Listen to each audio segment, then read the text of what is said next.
দেশি চিংড়ি মাছ দিয়ে করলা ভাজি করব, তাই চিংড়ি মাছগুলো একটু ভেজে নিচ্ছি।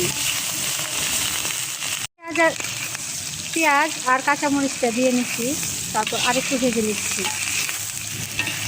করলা ভাজার প্রস্তুতি চলছে। পেঁয়াজ, কাঁচামরিচ, চিংড়ি তিনটা মিলিয়ে একসাথে ভেজে নিচ্ছি।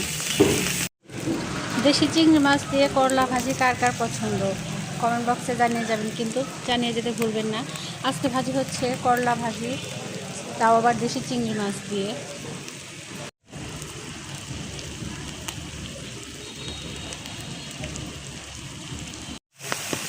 এই যে করলাটা দিয়ে নিয়েছি, সাথে আছে দেশি আলু, দেশি চিংড়ি, করলা, সাথে দেশি আলু দিয়ে দিচ্ছি স্বাদ মতো লবণ।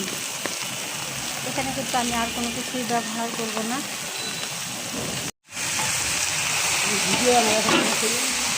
বাচ্চা কথা বলি কে। এই যে করলা ভাজি নেড়ে চেড়ে চিংড়ি মাছগুলো দিয়ে মিক্স করে দিচ্ছি। আর এখন শুধু ভাজা ভাজা করে নেব, এখানে কিন্তু আর কোনো কিছু দেবো না। নামানোর আগ মুহূর্তে একটু ধনিয়া পাতা দেবো। করলা ভাজি রান্না শেষের দিকে চলে আসছে। এই যে করলাটা কিন্তু প্রায় সেদ্ধ হয়ে আসছে, শুধু এখন নাড়াচাড়া করে ভেজে নেব, একটু ভাজা ভাজা করব।